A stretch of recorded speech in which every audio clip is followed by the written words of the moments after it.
e cila heri merë 55, heri merë 56, e herë 53, 57 vota. Kjo është e pashembull, s'ka ndodhur asnjëherë. Ky është epizodi 16 i një seriali, do ta quaja turpshëm, të pengmarrjes institucionale, të cilën po realizon lëvizjave të vendosje me bllokimin që po ja bën jo vetëm konstituimit të Kuvendit Republikës Kosovës, por edhe krijimit të institucioneve sipas verdiktit të qytetarëve në zgjedhjet e 9 shkurtit. Unë edhe një herë i bëj thirrje lëvizjesve të vendosje dhe kryetarit saj, deputetit Kurti, që ta ndroj kandidatën e cila heri merr 55, heri merr 56, e herë 53, 57 vota, sepse nuk i ka marrë, nuk i merr as nuk do t'i marrë 61. Është e pakuptueshme se si mund të jetë kushdo kandidat më i rëndësishëm se gati 1 milion qytetar që kanë votuar në zgjedhjet e 9 shkurtit.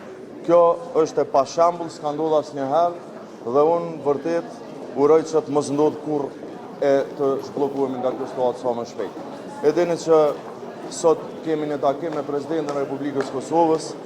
Është i mirëpritur nga ana jonë sepse siç e dini e kemi propozuar qysh javën e kaluar në emër të kryesisë së Partisë Demokratike të Kosovës.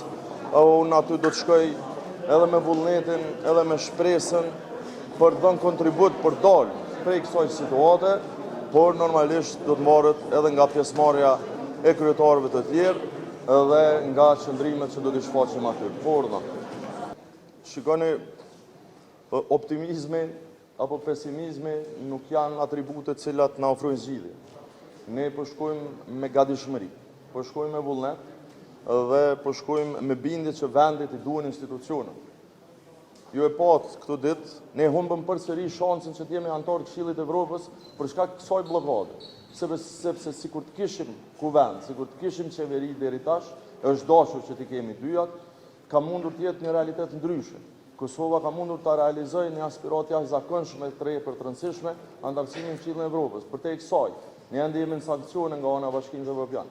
S'kemi kurfar raporte as komunikimi të avancuar me Shtetet e Bashkuara të Amerikës.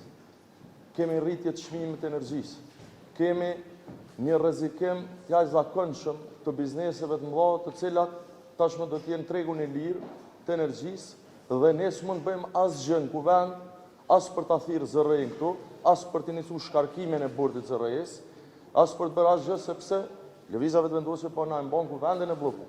Pra ka nevojë për shumë arsye tjera që ndalidhen me qytetarë dhe ne s'duhet ta humbim asnjëherë gatishmërinë për të dalë nga kjo bllokadë.